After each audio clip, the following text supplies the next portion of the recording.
One way to think about conservatism is that it is, among many things, perhaps above all, the task and duty of remembering. A task and a practice that's made difficult today because ours is a purposefully amnesic society, a civilization that literally today seeks to shatter every monument to the past in the name of a supposedly utopian future. But the task of remembering has also been challenged by another unlikely source. It is from the conservatism that arose and became a powerful political force over the past 50 or so years. As Yoram pointed out in his brilliant remarks this morning, the conservative movement of the past generation has crafted a very well-burnished portrait of America as inherently and as fundamentally the land of individual freedom, what he called public liberalism. The depiction of America from the very outset is told as a tale of an ever more perfected but still more perfectible realm of individual liberty, especially in the domain of economic life and social life. Economic life more for conservatives, social life more for progressive liberals. A generation of Americans, conservative and liberal, have grown up believing that America is above all a liberal project of individual autonomy since its very outset, one that has become more perfected with every passing year. Both sides of liberalism, classical and progressive, have invested uncalculable amounts of money and effort in promoting what is essentially an invented tradition that America was at the very outset this purely liberal nation. It was promised to us that an ethos of live and let live would usher in a society of peace and prosperity. But in fact, look around you, as my friend Sohrab Ahmari likes to say. We have in fact witnessed the exact opposite, a society that is increasingly divided between have and have-nots of all races, and one that is riven by a deepening division marked by growing violence, especially because of the growing class and cultural divide that defines this country. Notice what these two projects, these two twin projects of left and right liberalism have brought us. The libertarian economic vision, which tells us that it's a matter of indifference where and how products are produced, as long as consumers are satisfied with cheap products, has brought us a half century of economic globalization, open borders, the outsourcing of jobs and manufacturing, and a growing dependence on foreign products for our basic survival. And of late, we've noticed the lengthening supply lines that can be ground to a halt with a grain of sand thrown into their complex works. Meanwhile, the libertarian social and sexual vision of the progressives has ushered in the purported unencumbered human person by supporting divorce, abortion, childlessness, by denigrating motherhood and marriage, certainly a marriage between a man and a woman at least, and most recently, denying the fundamental, complementary, and beautiful differences between men and women. Because of these liberations from each other, a promotion of a mutual indifference, we are touted as having achieved the realization of the American creed of freedom. Instead, these twin projects have ushered in devastation for a large number of our countrymen. And notice how both of these projects have been especially costly in one part of the country and among one class of our country. The realization of a society of mutual indifference about economic decisions and about sexual arrangements has resulted in is the result of a massive and incalculable investment by institutions of the right and the left. On the right, think tanks, programming, and in internships that steep the next generation in the creed of American liberalism. And on the left, the university, the foundations, media, Hollywood, all mutually educating a generation on the nature of the American liberal regime. The upshot of this investment should now be clear to us. It has gone toward the creation and the maintenance of an oligarchic class who have mutually benefited from the decimation of the working class of all races in this country and of all geographic regions of this country. The full flowering of the reality of this ideology reveals it to be an ideology of rapine and plunder, the stripping of the wealth from a ship that they are sinking while busily stocking the lifeboats until the last moment when they will be able to cut loose. As the young people like to say, it's time to take the red pill. We must see this jointly created, invented tradition of America as a fundamentally or solely liberal nation as a recent innovation that is, in fact, a departure from the actual American tradition. It is an invented tradition that has been launched in the service of a rapacious ruling class and which is benefiting from its rewards. As conservatives, we are charged with remembering the past, even as we build a future that draws from a genuinely American tradition. This nation was not founded to liberate us from each other, to make us mutually indifferent, and to put us on the path of a national self-immolation, but to preserve a number of pre-liberal legacies of practices and of beliefs, especially as Yoram was emphasizing, a very public Christian religion that were once widespread. Both the libertarian economic philosophy and social progressivism were in fact born and developed several centuries after the founding of this nation and grafted in an artificial way onto our tradition by claiming their basis in the Constitution, whether through a contrived liberal originalism or a self-serving progressivism. But neither reflects the original purpose of the American project. Note that from the very beginning, America was not libertarian in either the economic or the social spheres. This was an uncontroversial fact since before and during and long after our founding. And it is a fact enshrined in the Constitution, if we properly understand it, that both spheres were to be governed by considerations and actions on behalf of the common good. The Constitution established a division of labor toward this end, a federalism that showed cognizance of the wisdom of subsidiarity. The nation was to be charged, the nation, the large political order, the whole political order, was to be charged especially with the governance of the economic sphere, while the states and the localities were charged with the promotion of the common good, especially in the social sphere, especially through police powers, the powers to legislate morality. Yet while these spheres of focus were to call for distinct kinds of legislation and oversight, in the view of the founding generation, they were deeply connected.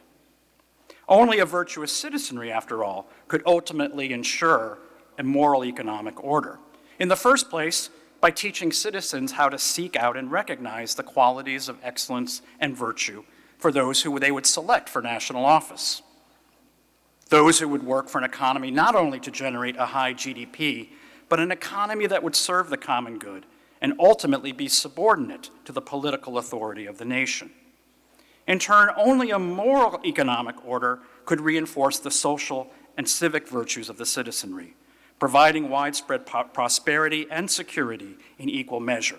So a virtuous cycle between the different parts of our political order was envisioned. The founding generation and subsequent generations, until very recent times, understood this deep and underlying connection and the reinforcement, the mutual reinforcement of these spheres. The national sphere was to be charged above all with three main tasks to promote three distinct ends. First, to promote prosperity. It was charged with the creation of a national system, as it was once called. The creation of a national infrastructure, the roads, canals, communication networks, eventually airlines, as well as the standardization of various measures, time zones, other standards that would be useful for commercial and intellectual exchange, the recognition of patents and the protection of inventions. The Interstate Commerce Clause was then, as well as now, conceived as a powerful tool, as were the general clauses of the Constitution, to promote the useful arts and sciences, as was charged by Congress, and of course in the preamble, to promote the general welfare. Second, there was a widespread agreement that the economic order should support national security and promote both national and personal independence. Strong domestic manufacturing, agriculture, and intellectual spheres of life were to be promoted especially to avoid undue reliance on foreign production and manufacturing, and to foster economic independence among citizens, which was understood to be constitutive of the genuine condition of freedom.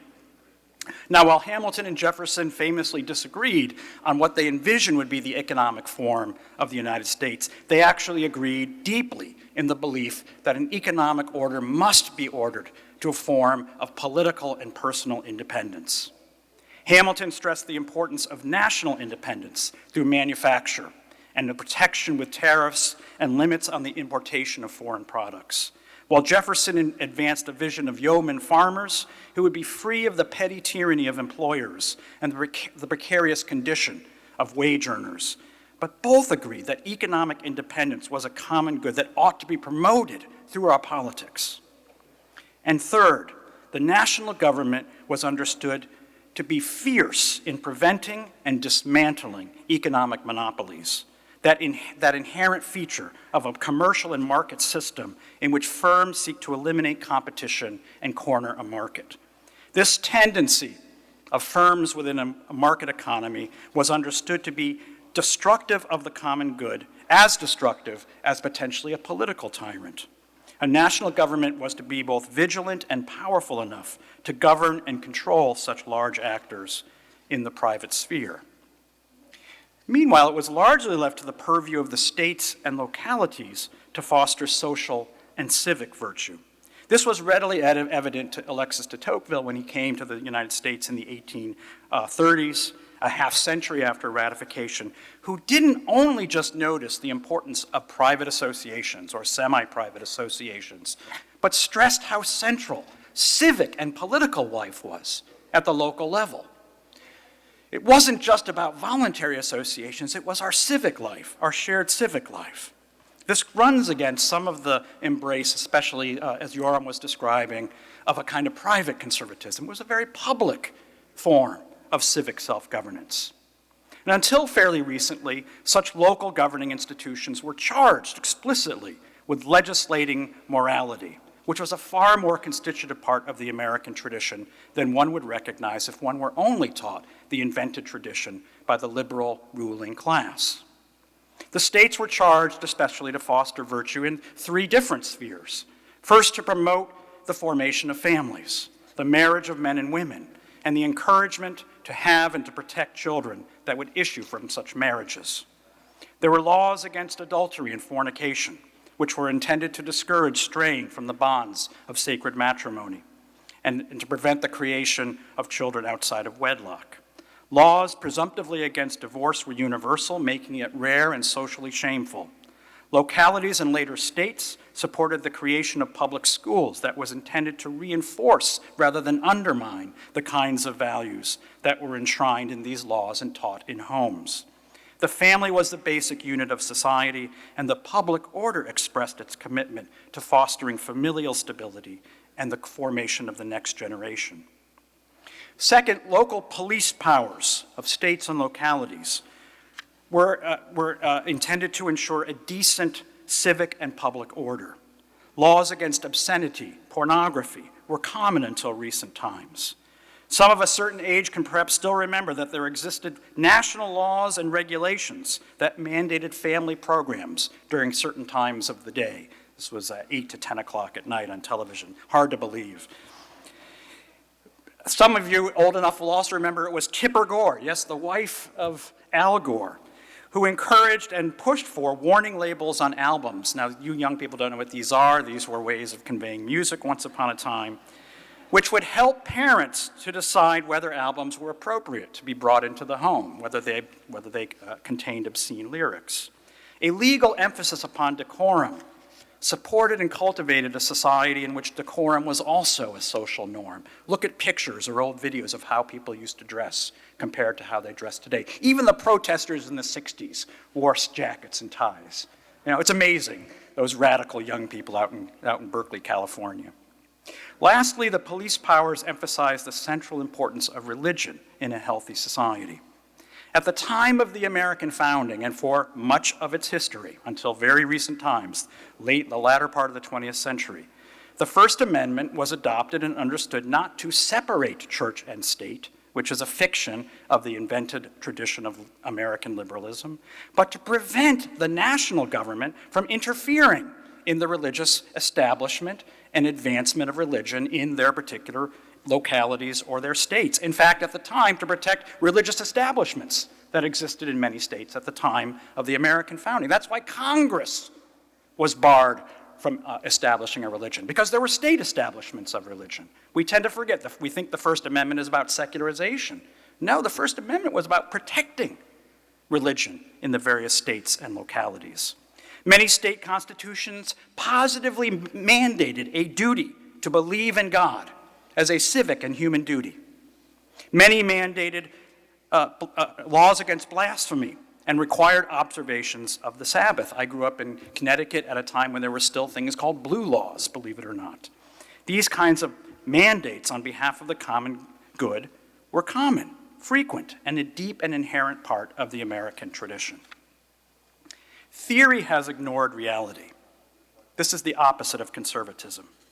But this theory of America as a liberal nation has had very profound and real-world effects, as Yoram this morning, I think, brilliantly elucidated, seemingly pitting right liberals against left liberals, but always advancing liberalism in both spheres of life, corroding every existing social norm and eroding any support for the existence of a common good.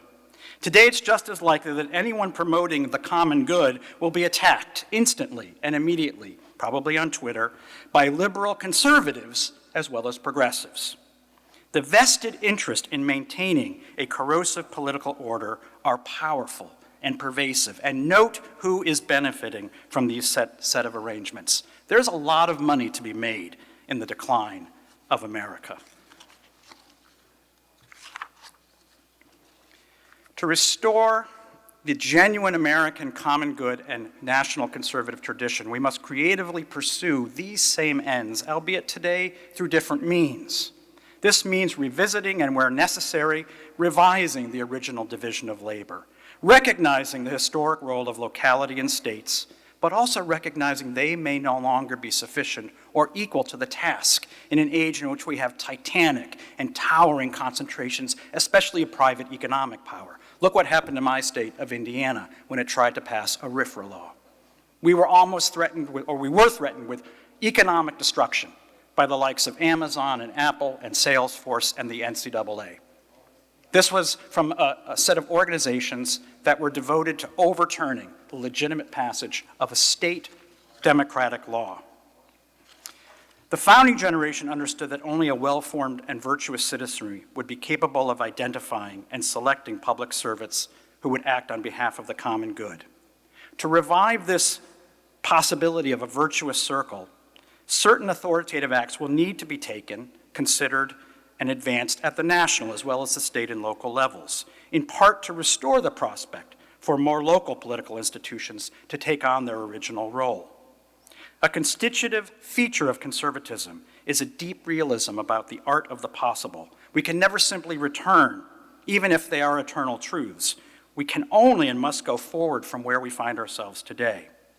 The restoration of a common good tradition in America will require a new American revolution.